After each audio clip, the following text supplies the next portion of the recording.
Welcome to the Gateway, folks. This is Devotion Championship Wrestling. Lauren Gardner here calling the action, and the action right now is happening in the ring as Andrew Sowell is looking to address DCW management, no doubt unhappy about the controversial no contest decision from last week's triple threat for the DCW Championship. I was screwed out of what should be mine right now, and that is the DCW Heavyweight Championship.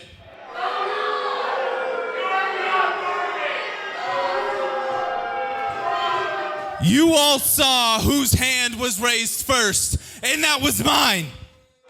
You can see from the graphics right there, that is technically true.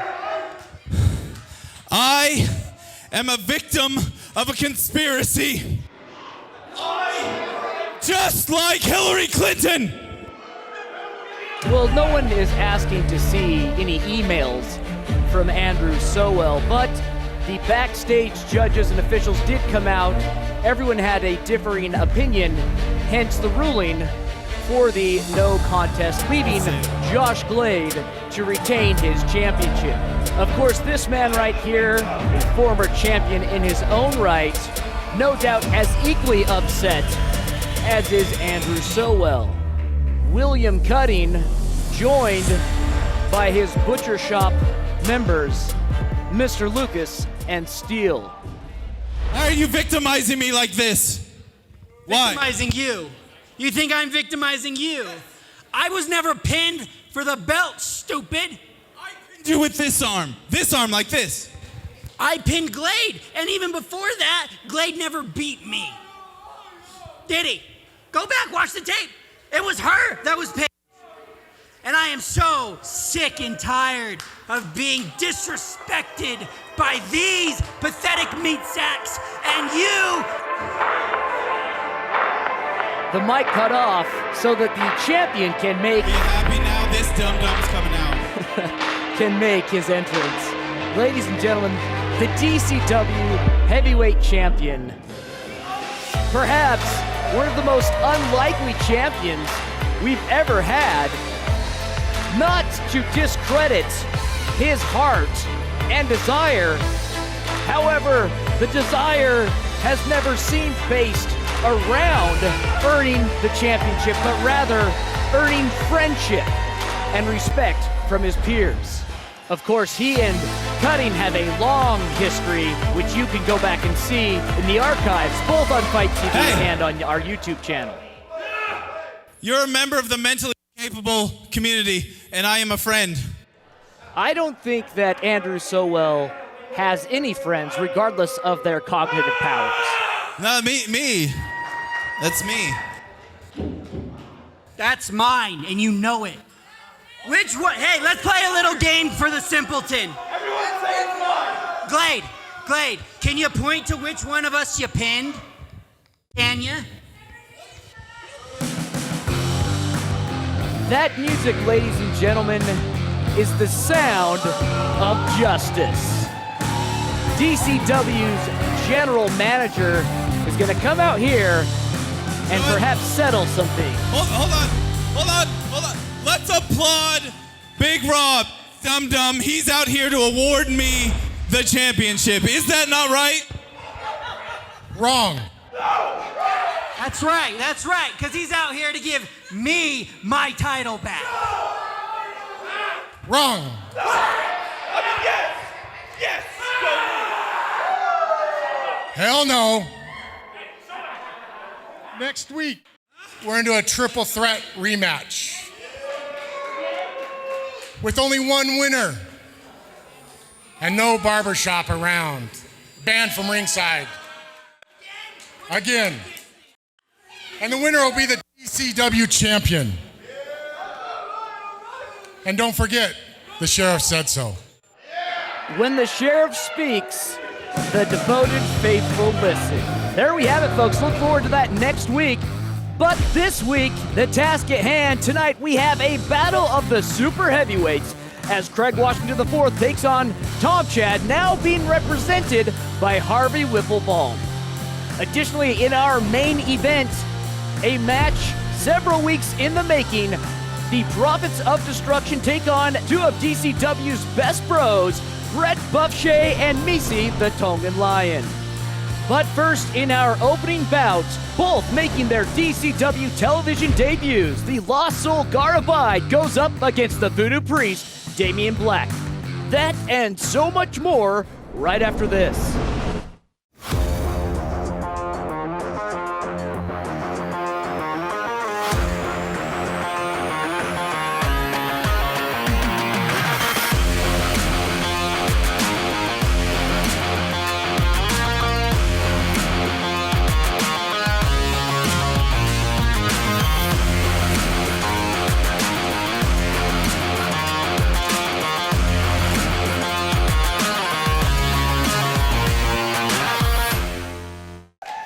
Welcome back to the Gateway. This is the Cicerone Lauren Gardner, and thank you for choosing to spend some time with us here at Devotion Championship Wrestling, be it on Fight or on our YouTube channel. Now we go to singles action as both of these athletes are making their DCW television debuts. This is Garibai versus Damien Black. Kid Ref, our official for this match, calls for the bell, and things are underway. Garibai, hailing from just north of us in Snake River, Idaho, going up against Black, who hails from the bayous of Louisiana. Into a Greco knuckle lock, and Garibai with great positioning, but Black using his core strength to come back and reverse it. Garibai able to bridge back up, able to switch around now into a reverse backpack. Garibai stretching the body and appendages on Black, but look at that core strength from Black, beautifully done. But no, Garibai does not release, goes for a pinfall attempt. Black able to get a shoulder up twice in a row now. Both of these competitors around the 180-pound mark. Let's go, brother!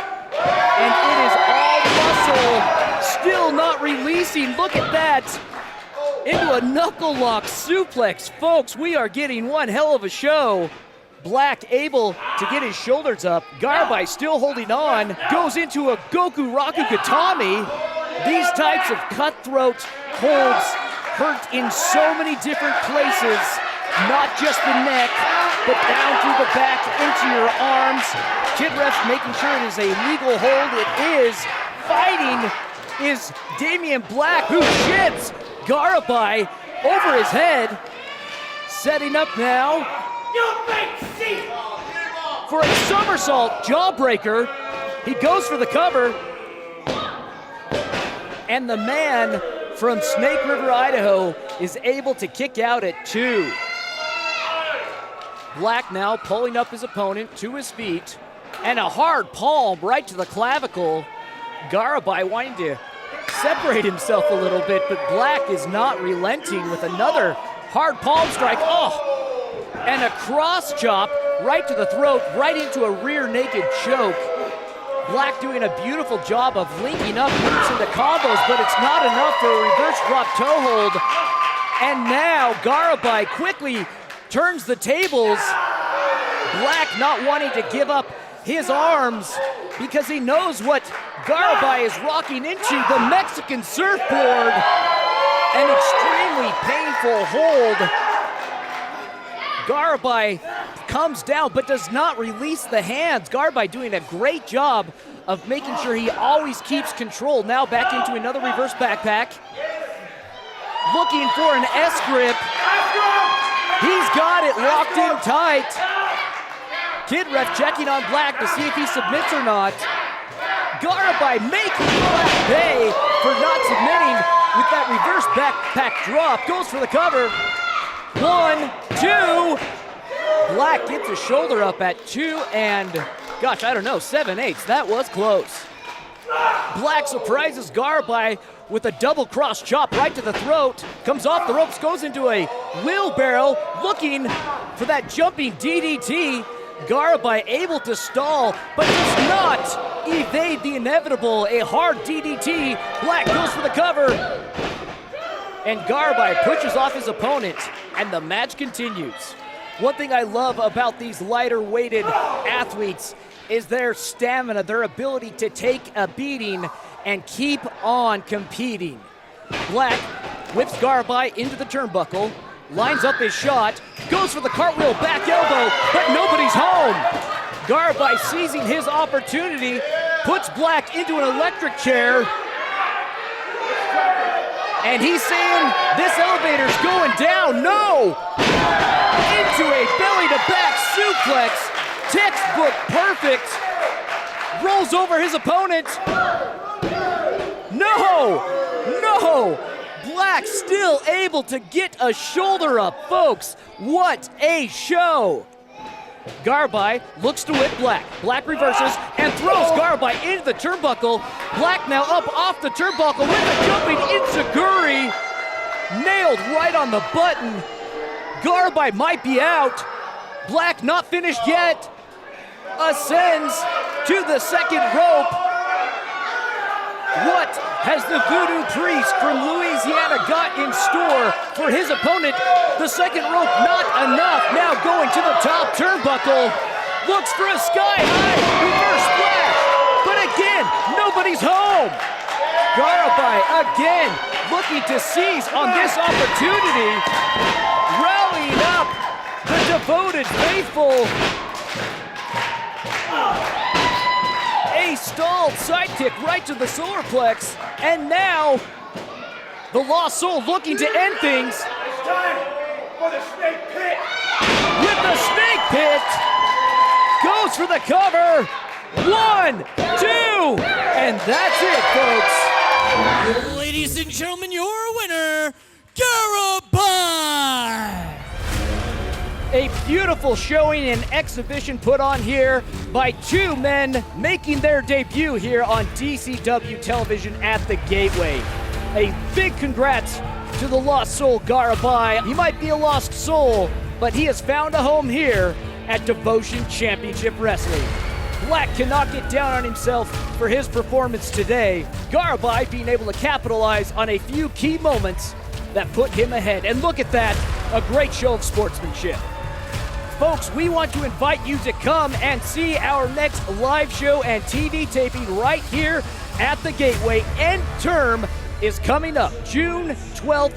Get your tickets now because seating is limited. Contact DCW on any of our social media platforms. Folks, don't go anywhere. This is just the first of 3 bouts on the card today. Up next, the Battle of the Super Heavyweights. Coming up right after this.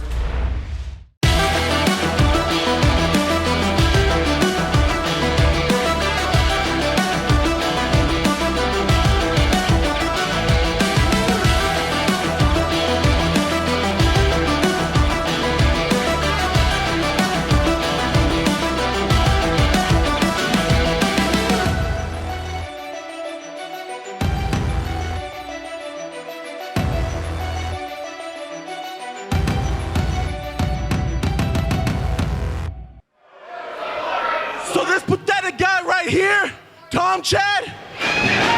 Welcome back, folks. Lauren Gardner here.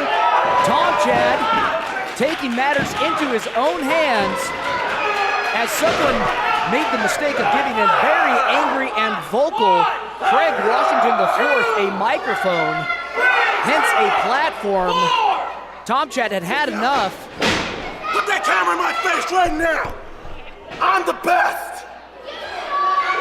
Not shy about how he feels about himself. Very different from the Craig Washington IV we first saw, who debuted a few months ago.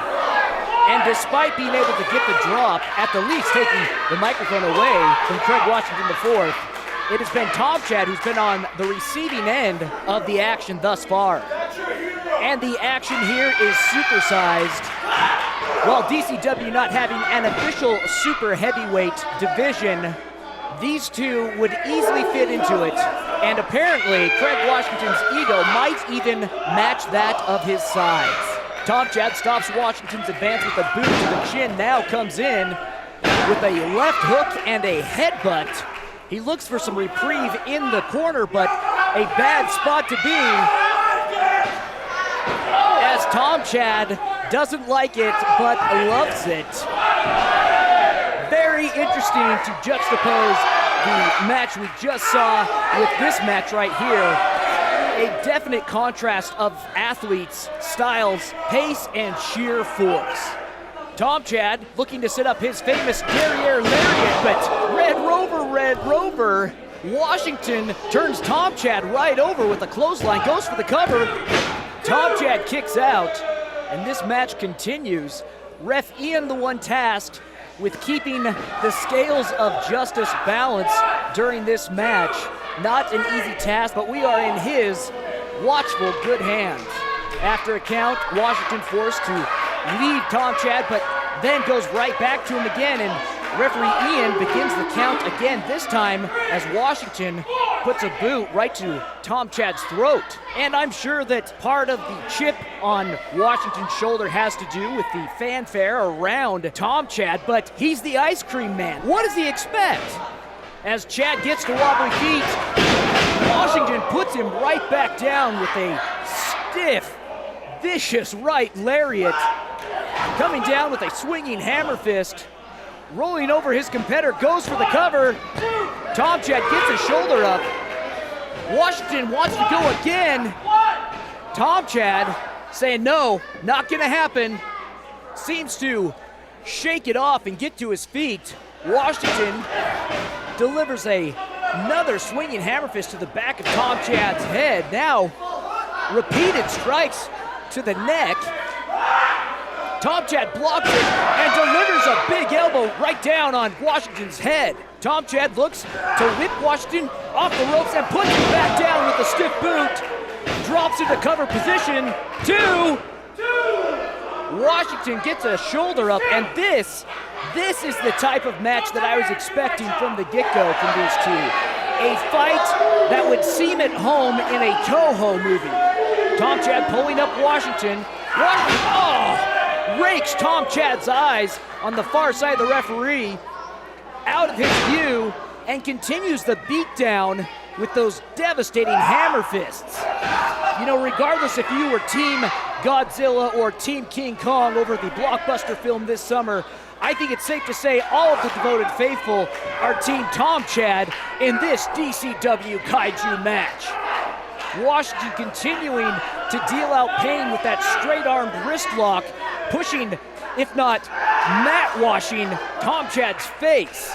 But Tom Chad exerting his force to rise up. Now the devoted faithful giving him the strength to continue on. Now up to his knees. 1 foot. He is on both feet now. And delivers a massive roundhouse punch and a shot right to the crown of the head. And a right hook sends Washington onto the ropes.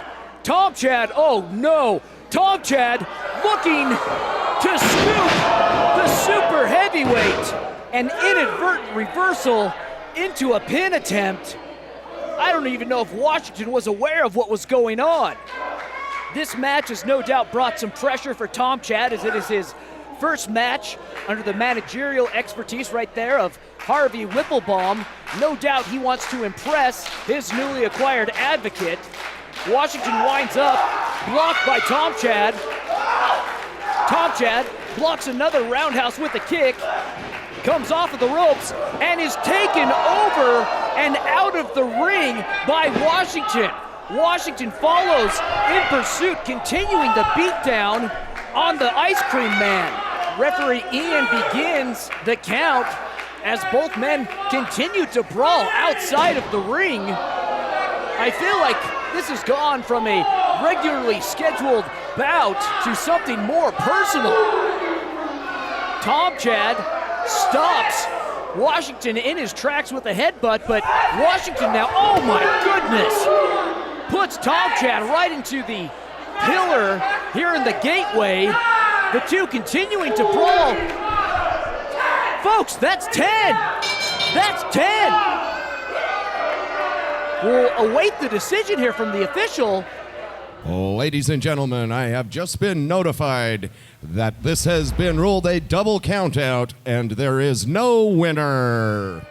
No doubt frustrating for Harvey Whipplebaum, who looks on as his new client. No doubt frustrated himself. For Harvey, I assume, though, it's not about vendettas. It's not about making things personal. It's about business, and it's about getting wins. The best thing for Tom Chat right now would be to let it go and focus on his next match. Speaking of next match, folks, we have one left to go on today's card. That is the tag team bout between the Prophets of Destruction, the core champion Misi, and Brett Buffshay. I tell you right now that unless you get over your lazy habits and come up to the standards I've set for this class, many of you will have the pleasure of repeating this course next semester. The vast majority of behavior problems in the classroom involve minor breaches of discipline. These incidents frequently originate in the classroom situation itself and are within the control of the teacher. Disciplinary problems in the classroom are symptoms of underlying weaknesses in total learning situations. 2 detentions, 3 detentions. Leave this room and don't come back until you're ready to apologize. It's a long way to the end of the term. When will this end? This is it, folks, our main event. Brett Buffshay and Misi taking on Tombstone Judas and Brother Chatwin, of course, with the Prophets of Destruction, as always. The manager that turns the screws, Matthew Roblez, a.k.a. the MK Bandit. Brother Chatwin having major issues with Misi, the Tongan Lion. Misi is the one who beat Brother Chatwin for the core championship. Of course, the Prophets of Destruction viciously beat down, jumping Misi after the match. But right now, it is Brother Chatwin who is getting the beatdown at the hands of the Tongan Lion. A Kujin Kyaku, straight out of Street Fighter V, goes for the cover. 1, 2. Brother Chatwin gets up at 2. MK having words with Kid Ref, who has sadly been at the receiving end of a MK beatdown himself. Misi asking the crowd if they would like to see Brett Buffshay get his pound of flesh out of Brother Chatwin. There's no doubt that this butterfly, or should I say bufferfly, would love nothing more. Chatwin, realizing the pent-up rage that Buffshay has, gets over into his corner, looking for a tag from his partner, Tombstone Judas. I killed you! You killed him, it's not him. Judas into the ring, taken over by Buffshay. I killed him! It's not him! It's not him! Chatwin having a hard time reconciling the fact that he's even fighting Brett Buffshay after what happened to Brother Austin at the hands of the Prophets of Destruction. Brett Buffshay and Misi, 2 Al Snow Wrestling Academy Utah BFFs, doing some damage to the former Great Watcher. Goes for the cover. Misi not able to keep Tombstone down. Tombstone, the quintessential definition of a brawler, a style that cannot be defined, just in it is tough, it is rough, and it is smash mouth. Sledding Misi into the turnbuckles, now slamming the head of the Tongan Lion and rakes the back. Oh my gosh. Tombstone purposely trying to keep Kid Ref at his back. Kid Ref jumps in, trying to get them off of the ropes. Tombstone grinding Misi's face into the top rope. A dangerous place to be, as the Prophets of Destruction are known for their tomfoolery and chicanery. And this is that brawling style I was talking about earlier with Tombstone. There's nothing pretty, there's no finesse. You're not going to write a textbook on his moves. The only thing that's necessary is to see the outcome, and it's always devastating. Oh, a vicious open hand chop right across the Tongan Lion's chest. Tombstone going for seconds. Now thirds. Has he had his fill? Well, Misi has, as he reverses it. and starts delivering chops of his own across the grizzled veteran. A European uppercut puts Tombstone back against the turnbuckles. Misi looking for a whip, sends Tombstone across the ring. Tombstone rebounds and taken down with a jumping crossbody from the Tongan Lion. Goes for the cover. Tombstone gets a shoulder up at 2. And with that last flurry of offense, Misi is feeling complete exhaustion. He needs a tag, and rightfully so. So too does Tombstone. Both men inching their way to their corners. Whomever gets the tag first could be the team that gets the win in this bout. Tombstone inches away from tagging. He makes it, and in comes brother Chatwin. Brett Buffshay comes in after tagging Misi and brings down Tombstone with a lariat. A quick shot to MK takes him off the apron, and with the distractions out of the way, a lariat brings down brother Chatwin once, now twice. Brett Buffshay showing off all the gains that he has had training in Georgia, scooping up, now slamming down brother Chatwin, goes for the cover, 1, 2. Brother Chatwin able to kick out at 2 and 5/8.